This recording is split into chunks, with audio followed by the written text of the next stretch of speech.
Sino ba talaga ang dinodiyos ng mga Muslims? Si Allah ba talaga o si Muhammad? Malamang sasabihin ng mga Abdul deniers na si Allah dahil Diyos nila siya at si Muhammad ay sugulang. Yan ang normal na sasabihin nila, di ba? Ngayon may tanong tayong itatanong sa mga Muslim Abduls. Ito ay, totoo ba na mas mataas si Muhammad kaysa sa Allah kuno nila?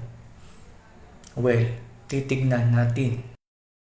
Alam niyo ba na sa relihiyong Islam ay may pagkakataon na si Muhammad ay mas mataas pa kaysa sa kanilang Allah kuno? Ito ang patunay na si Muhammad talaga ang mataas at tinataas ng mga Muslims at sekundary lang si Allah kuno nila.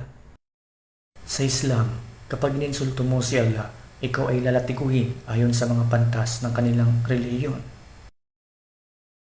According sa kanilang website na islamqa.info, patungkol sa Islam question and answer na may pamagat na ruling on flogging a person who insulted Allah, may he be exalted when he was intoxicated.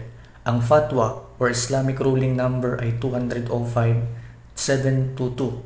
Ang tanong ay, is it permissible to flog a person who insulted Allah? May he be exalted when he was in a state of intoxication?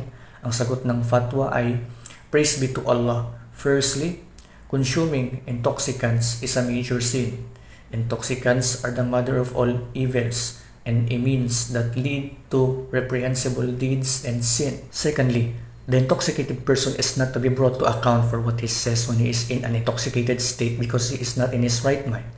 Ibn al-Qayyim, may Allah have mercy on him, said, with regard to the intoxicated person, Allah may he be exalted, says interpretation of the meaning, or you believe, approach not as salat the prayer when you are in a drunken state until you know the meaning of what you utter.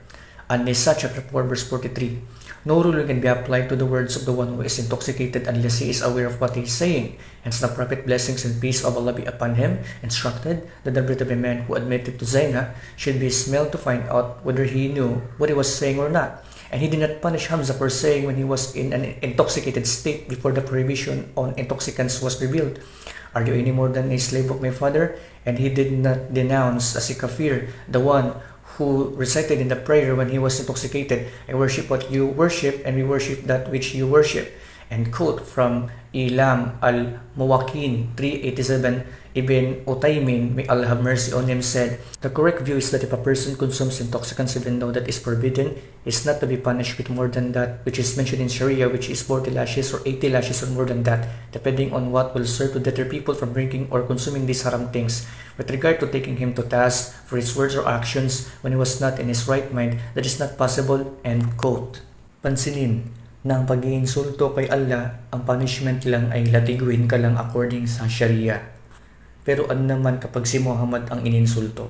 Ano ang rulings or fatwa ng mga Muslims? Sa parehong website na islamqa.info na patungkol sa Islam question and answer na may pamagat na, is it essential to respond to those who defame the Prophet, peace and blessings of Allah be upon him, na ang fatwa or Islamic ruling number ay 14305. Ang tanong ay, there is no one among us who is unaware of what the Christians say defaming the Prophet, peace and blessings of Allah be upon him, and we are not unaware either of the gira, protective jealousy, of the young men of the Muslim Ummah towards their religion and their Prophet, peace and blessings of Allah be upon him. Is it permissible to respond to those who defame the Prophet, peace and blessings of Allah be upon him, by insulting the speaker, knowing that I insulted one of them and some of my relatives advised me not to do that again because it will make them defame and mock him even more, so their sin will be on me? Ang sagot ng fatwa sa tanong na ito ay, praise be to Allah, defaming the Prophet, peace and blessings of Allah be upon him, is a kind of kufr.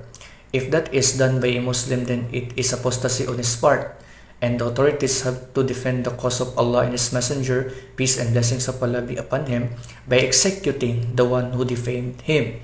If the one who defamed him repents openly and is sincere, that will benefit him before Allah, although his repentance does not waive the punishment for defaming the Prophet, peace and blessings of Allah be upon him, which is execution.